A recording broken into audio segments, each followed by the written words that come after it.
We're with you on Nightly. I'm Jack Roche, joined with my friend Michael Calamari and our Yankees beat reporter, Ryan Gregware, because we've got some New York sports news. The Yankees have just acquired Rangers all-star outfielder Joey Gallo. I don't know if you two agree on the move, but Ryan, I want to hear your immediate thoughts to the trade. Yeah, so 30 minutes ago, I was just pacing up and down my apartment, watching the Yankees having a great time. Get a call 5 minutes later. Do I want to be on the show? Absolute yes. Slam dunk answer. And I love this trade if I'm the Yankees. And it does everything that they need. He's obviously a left-handed hitter, which they had no offensive production from that side this year. So from that perspective, it's huge. He's also under contract for 2022. And I think that's a big criticism because this year, as I'm sure you guys will get into later, it's been bad for the Yankees. And while they still only are one out in the loss column of the second wild card, you can't confidently say it's a playoff team. And so even if worst case scenario, it doesn't work out this year, you get him under contract next year when you still have your core. So yeah, those are just my quick early thoughts. We'll get more into it now, but I love this trade from the Yankees. Joey Gallo, perfect fit for that short porch in Yankee Stadium. Yeah, I know Ryan feels that way. I think I'm the opposite side of it. I'm not sure the Yankees need that all or nothing type bat. I mean, that's essentially what a lot of the lineups are already built on. And the 211 batting average career really is disturbing. I mean, it's not what you're looking for if you're a Yankee fan. You want someone that's going to hit in big spots. And for someone like him who's really got a 50% strikeout rate, that's concerning with runners on base, which is what the Yankees have struggled with for a lot of the season. I do understand the other side of it. He's a Gold Glove outfielder. I mean, he gives you the left-handed power bat that the Yankees were in need of. So there's really two ways to look at it. I'm not a huge fan of it because of the lack of average and because of the strikeouts, but he does give you two things the Yankees really needed. Yeah, I want to stick with the strikeouts for just a second because you harp on the batting average, issues that he has, and everyone knows what he's able to do in terms of putting the ball out of the park. But people forget that his OBP is 380. Ryan, does it concern you with the strikeouts and just his ability to get on base? No, absolutely zero part of it. Like you talked about the 380 on base percentage. If you look at just around baseball, the Rays lead baseball in strikeouts. They are 19 games over 500. The Giants and Dodgers are both significantly ahead of the Yankees in strikeouts. They're cruising to playoff spots. It doesn't matter. The Brewers are 28th in average. They run away with the NL Central. It doesn't matter in 2021 baseball. The game has changed. And you also talk about Joey Gallo with runners in scoring position. He's a 900 OPS. That would be first on the Yankees. So his ability to drive in runs and get on base in those big spots is better than anyone on the team. And the one other thing that has hurt the Yankees has been the ground balls this year. They lead baseball in double plays. Joey Gallo has 9 career grounders and double plays. He doesn't hit the ball on the ground. That's what has killed this team, and that is why he's a perfect fit for this club. Yeah, I'm really not sure. I understand the ground into double plays and driving in runs, but I look at his time in Texas. He never had a year above 85 RBIs. He doesn't drive in runs like other guys can.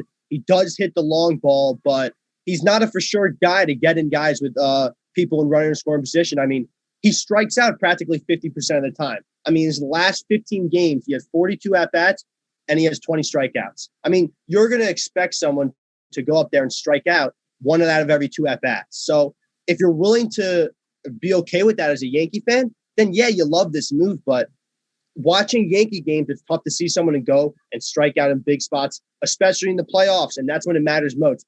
That when strikeouts you see and are most important when they strike out runners in scoring position in the playoffs. So for me, that's what's concerning. Is he going to get in guys with runners in scoring position? I'm not really sure because of his high strikeout rate and his low batting average.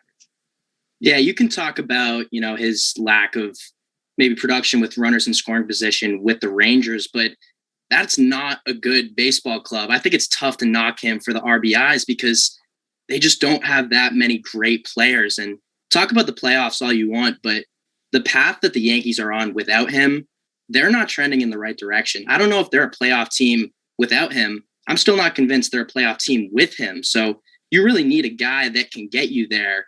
And Joey Gallo is going to help. But Ryan and Mike, I want to hear your thoughts.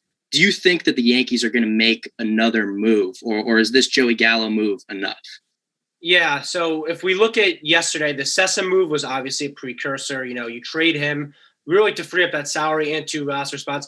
And the Joey Gallo move, the one thing that we haven't mentioned is they're getting another guy in this deal. They're getting John King, a reliever from the Rangers. He's a 3.5 ERA and about 40 innings of work. So that's a really solid guy. That's giving you what Sessa was giving you basically. So that's big. If you're the Yankees, you do expect them. You'd want them to make another move, right? And I'm not going to kill them if they don't, because they get a reliever and, the best bat in the market, in my opinion. So I certainly would hope that they go out and get another pitcher. But, you still have a few $1 million under the luxury tax. It's very evident that they will not go over it. I've pretty much known that the whole way. They would not have been able to get Gallo likely if they did not trade Sessa and Justin Wilson's contract yesterday. So a few days out, obviously a lot can happen. They also didn't trade any of their top 5 prospects in this one. I think it was more of they traded 6 prospects in the trade. Clark Schmidt was, the headliner, but they kept those top guys, those Jason Dominguez types, in the farm system. So we'll see what happens with the Yankees, but you do appreciate them going for it like they have in years past. I think that's been a huge Cashman criticism, especially in 2019 at the deadline, to not get someone. And while it is frustrating because this objectively is, the worst Yankee team in the last few years, it is nice to see them finally having the urgency to going out and getting a guy that really fits the club. Yeah, I think those are some interesting points. I really don't see the Yankees making another move here. I mean, you're unloading, like Ryan said, 6 prospects to just get Gallo and the reliever, and that's a huge load. And I don't see them being willing to do a similar thing or move for a pitcher. I mean, Max Scherzer was already ruled out since he said he didn't want to come East Coast. He'd rather go to the West Coast, probably a team in the NL West, we speculate. So after that comes out, it doesn't really look like the Yankees are really going to make a splash for another pitcher, which would be the obvious next move. I was a big believer that the Yankees should go out and get a guy like Trey Turner, if they were to make another move. But that I don't think is going to happen anymore. I would rather Trey Turner over Joey Gallo. That's another argument, but this Joey Gallo train, regardless if you like him as a fit for the Yankees, I don't like the move to give up 6 prospects. And I don't think this is a playoff team, even with Joey Gallo on your team. If they add a guy like, we're hearing some names on the market in terms of starting pitching, like Colorado's John Gray or maybe Minnesota's Jose Barrios. If they add kind of a back end starter like that, can they compete with the A's? Because right now I think they're vying for that same second wild card spot, who just traded for Starling Marte. Do the Yankees have an edge right now, or are they really looking to add? Yeah, it's hard to look at. I mean, they're not out of it by any stretch. And, I've been put through the chamber this year where you think the season's over after a crushing loss. And then you look at the standings. And I think that's what has kept the Yankees' ability to go for it here, because they're 3 out right now, 1 in the loss column. They're in progress right now versus the Rays. A nice win yesterday. They were building momentum before that Boston series. And the number one reason they lost that was the bullpen absolutely collapsed in 2 of those games. So a starter would be nice, and those 2 guys you mentioned are great fits. I just don't see them dealing the prospects. And even if the reason I like this Gallo trade is we've brought up, even if they don't make the playoffs this year, they continue to disappoint. He is under contract next year, and I know, you might look at it and say, well, if they could make the playoffs this year, why next year? But the reality of it, this is still a really talented club.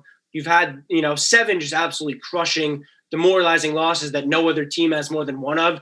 And you've had all these guys underperform. So you have to imagine at some point the luck will balance out, even if it's not in the season, it's out of the season. So to have him under contract next year, as opposed to a Trevor Story, Mike brought up Trey Turner. I don't think he'll get dealt. And that package would have taken a lot more to get him. So Gallo, I think, was just, considering the circumstances, considering the extra year of control, considering he's a lefty bat, they've wanted him for years.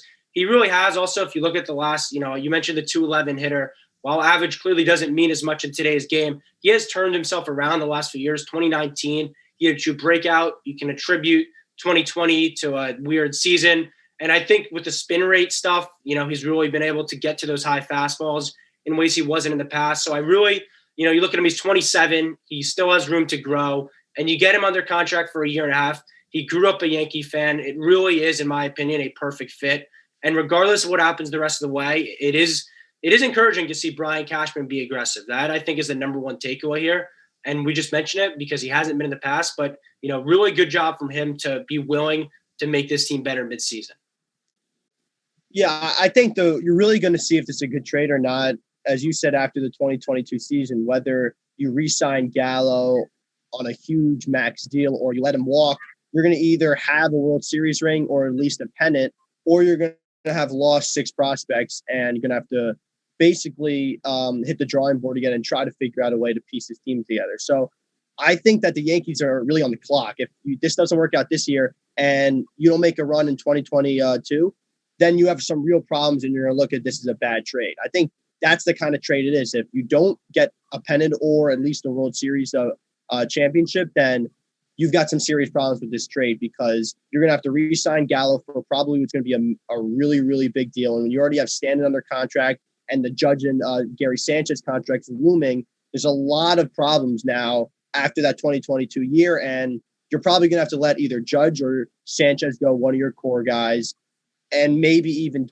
Gallo. So that's the only thing we're going to have to look at this trade. It's hard to say if it's a good trade or now. If the Yankees really make moves and get a pennant and a World Series bid, then that's going to be a good trade when you look back on it. But if it doesn't, then it probably won't be. Yeah, and I think that before you can start discounting star players, I think you need to look at the manager of the team. And, this is the move, whether you like it or not, that people wanted Cashman to make. They wanted him to be aggressive, and he went out and got an all-star. So I think that if the Yankees go out, they made their trade, and they don't make a postseason run, or they don't win the World Series, I really think the time is up on Boone. And I don't think there are a lot of Yankees fans that would disagree with me on that one. I mean, I think you can even say if Boone doesn't make the playoffs this year, there's going to be serious questions if he comes back. I mean, his contract's up after this year. You're not really sure if you bring him back. The press conference with Hal Steinbrenner says otherwise potentially, but I think there's still serious questions. If the Yankees don't make the playoffs after getting a guy like Joey Gallo and trading that many prospects to get him, then it could be Boone's time after this year because you might want to go in another direction while Gallo's still under contract. Yeah, the one counter argument I'd say to that is just the reason I could see them keeping Boone, and this is a kind of thought that has just popped in my head, is Boone is very likely just a puppet. And so if he is doing exactly what Cashman's saying, if he's getting hands in the lineups and everything like that, it's hard to see them blame him for the lack of success when they were putting him in these situations. If he's not managing the team like he truly wants to, it would be hard to see him go. But the reality of it, that's down the line. All these hypotheticals, will they sign Judge, Stanton, Gallo, letting one of them walk? That doesn't matter right now. Right now, you have these guys under contract for the next 2 seasons. You do have all of them. And so you got to make it work because they have the talent.